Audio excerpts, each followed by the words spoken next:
Hey everybody, welcome back to another episode of Title Tuesdays. My name is Kevin Tacher, the founder and CEO of Independence Title. We are the premier title company here in South Florida. And as my friend Ryan Kuhlman does of the Broward Real Estate Investors Association, when he says announcements, I talk about closing statements. So today we are going to cover the famous closing statement. We have found that more people, when they come to a closing table, whether they're real estate agents, investors, buyers, or sellers, they do not fully understand how to read a closing statement. And you're going to be able to follow up in one of our next videos where we're actually going to talk about the new TRID guidelines and our closing disclosure, because this typical closing statement has been eliminated for a regular conventional loan transaction. So Mark's going to cover the closing disclosure and I'm going to cover the famous closing statement. So you're going to start seeing an overlay on the video here talking about all the different sections that I'm going to kind of review. And when I learned many years ago, I learned how to read a closing statement when I first got into the business, and I've always been told, start on page 2. Why? We go to 2 and then we go to 1. 1's more important than 2. So let's start on page 2. Page 2 is a very simple breakdown. You're going to see some numbers on the example that we're going to give you, and I'm just going to review the section so you understand what's in this section. A closing statement is a balance sheet of the closing. It's everything that the buyer pays, everything that the seller pays, all of the credits that are given to the buyer and to the seller, all of the money flow. This is your balance sheet. It should total up. Depending on who you're doing the closing with, the numbers should always add up to equal the numbers onto page 1. So we're going to talk real quick about each section. We're going to start with section number 700. Realtors, are you watching this section? This section is the most important section for the real estate agents. Why? Because it's your money. This is your commission. This is where you get paid. And there are many times that the commission may be different on the contract than what's actually supposed to be paid at closing. Sometimes the contract says 3% when it's 2.5%. Sometimes there's a processing fee that's being charged or a transaction fee by the agent, and it's left off the closing statement. We're all human, folks. Realtors, you need to review this, and your title company should be sending you this closing statement well before closing to look at before it ever goes to the client, to make sure A, your commission's right, B, your transaction charges are right, and C, everything else looks good. So you're going to learn how to read a closing statement as well. You can look at it, you can raise any questions that you have to the title company. They can explain it to you before the consumer gets it. And if you're the consumer, this is where the commissions are. If you're the seller, you want to make sure that you're being charged the proper commission. If you're the buyer, you want to make sure you're not being charged a commission if the seller is supposed to be paying it. Remember, this is just a balance sheet, so sometimes mistakes happen where it winds up on one side versus the other. It could be a computer system issue, so you just need to take a look at it, because it's better to plan now than to try and pay up later and figure out why the mistake was made. So section 700. Now we're going to move to 800 section. Buyers. If you're getting a loan, this is going to be a total different document than what you would see at your closing table, because you're going to now see what's called a closing disclosure. But if you're an investor and still getting a hard money loan, a private loan, the hard money lenders still use a traditional closing statement. So the 800 section is going to be everything loan related: origination points, discount points, underwriting fees, credit report fees, appraisal fees, anything doc prep from a lender's attorney, anything that is in connection with you obtaining a loan is going to be in this section. And remember, as I said, if you're a conventional buyer, you are going to have your charges on a closing disclosure, now totally different document than what we're reviewing here. This is for cash transactions and for private financing that are not RESPA compliant. Okay? So that's 700 and 800. Now we go to 900. 900 is pretty important. 900 is where you're going to see mortgage insurance, homeowners insurance, flood insurance. So if you're getting a policy that's being paid at closing, through the closing proceeds, you want to make sure that you have your insurance policy on here. How many times do you think someone leaves closing and there's no insurance on the property? Because they were paying cash, it's not a requirement. They thought it was going to be collected, it wasn't collected, and now all of a sudden there's no insurance. So you want to make sure that if you're buying insurance and you're buying it through the closing, which means you haven't paid it in advance, it's on section 900. Very, very, very important.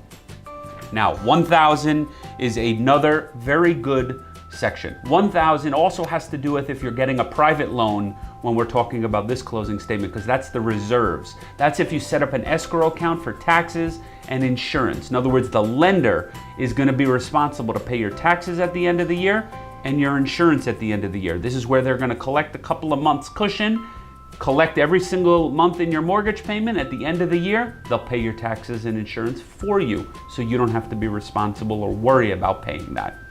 Now, section 1100 is my all-time favorite. Why? Because that's the title charges. This is the best section that I know that I can explain and teach people how you can look at closing statements of other companies and save yourself money at the closing table. You can know to spot junk fees. You can know to spot increases in title premium above what we talked about in one of the previous videos, promulgated rate. So this is going to be for the closing charges. This is going to be for title insurance. This is going to be for a title search. Sometimes they put a lien search in this section. So this is going to be everything title insurance related are the charges that are going to be here. So always feel free. We love to look at closing statements from other companies. You can always send me a closing statement for your last closing, because we know your next closing is going to be with us. Look at your last closing. We'll be happy to look at it and tell you, hey, these fees seem a little bit high. Hey, they charge you a good amount of money here. You're good to go. They didn't overcharge you. So we're going to tell you a fair and honest opinion. I'm not looking to discourage any other companies out in the industry. I'm looking to make sure it's fair for the consumer, because that's what it's all about. Now, 1200 section, that's all of your government charges. So to record a deed in public records, to record a mortgage in public records, to pay doc stamps and intangible tax on a mortgage or the sales price of the house. So that's what the city, the county, and the state, that's the money that they're going to receive based on the real estate transaction. Then we go to the 1300 section, which is the last section on page 2, because that's where we started. 1300 section is everything miscellaneous. Could be a survey, could be a lien search, could be an estoppel that needed to be ordered from a homeowners association or a condo association. So that's anything that we have nowhere else to put it. That's where we're going to put it. So this way you can see the charge, you can outline it, and it says on here, additional charges. That's where we put all those additional charges. Maybe third-party vendors that are getting a payoff or something would be in that 1300 section, okay? So at the bottom of page 2, we total it up. In section 1400, it's a total number. So we take that total number, and now that's why we go back to page 1, because the total of page 2 comes on to page 1. So the top part's very important. You want to look at it to make sure the lender's right, the closing date's right, the title company's right, the buyers and the sellers are right. Imagine you get a closing statement and it has the wrong buyer, your name's not even right. They sent you the closing statement on the wrong property. So you just want to take a glimpse at that to make sure everything looks right. It looks like the right property address, looks like the right buyer, the right seller, and the right title company doing the closing. And most importantly, the right closing date. Because sometimes we put in a closing date that was on the contract and it may not get updated if the closing date changed, and that'll change some of the numbers we're going to talk about on page 1. Got it? Good. Let's go to page 1. Page 1, we start at the 100 section. Remember, page 2 started the 700 section, so we're going to go 100 down to 300, and it's duplicated on the other side, which then will go 400 to 600, and then 700 starts on page 2. 100 section and the 400 section is a balance sheet. Remember, it's going to be a debit to one side and a credit to the other side. So in the case of the purchase price, it's going to be a credit to the seller because the seller's selling the property, and it's a debit to the buyer because the buyer's doing what?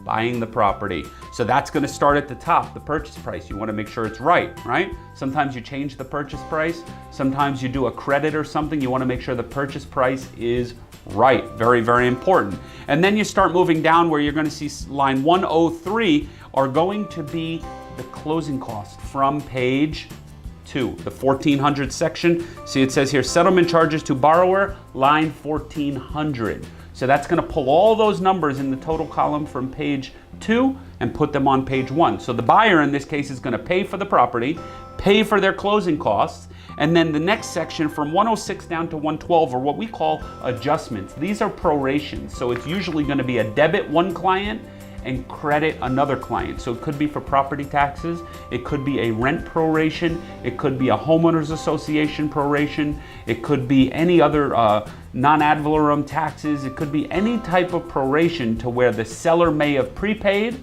or the seller owes a certain amount of money that then will be credited. So it could be the seller owes for taxes. If the closing is taking place in October, the seller would owe the buyer taxes from January through the day of closing. So that's going to be the section you would see things that the seller paid for in advance that now the buyer is going to have to pay for. They're going to give the seller a credit, back credit for some money. Okay?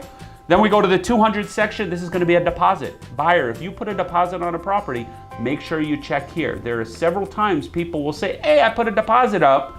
Maybe we never got the deposit and it wasn't here. Or maybe someone forgot to give you the credit for the deposit for whatever reason. So you want to make sure if you've given an earnest money deposit, maybe 2 deposits, a first deposit and a second deposit, the total amount is listed here, because if it's not listed, that means you're going to have to bring that much more money into closing. Does it happen? Yes, it happens. So you want to check that. If you're getting a loan, that would be here as well as a credit. Remember, you're getting a credit for your deposit. You're getting a credit for the lender that's giving you the money. It's going to be less money you have to bring into closing. Then we go down to the 210 section. This is going to be credits. Okay, so this is going to be things that the seller may not have paid for, that it's going to be credit. So a lot of times it could be taxes. The seller didn't pay, so they're giving the buyer a credit for taxes, as we just spoke about. So it just depends on when the items are due, the prorations.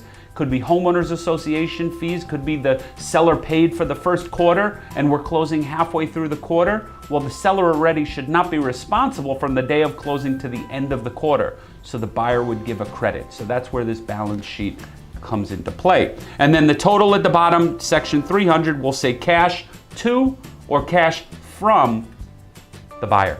That's where you want to look and say, oh, I'm getting money back. Maybe your deposit was in excess of what your actual closing costs are, so you're getting money back if you're getting a high loan amount. So here's a perfect example. You want to see which box is checked, so you know whether you have to bring money to closing or you're getting money at closing. Again, very, very important.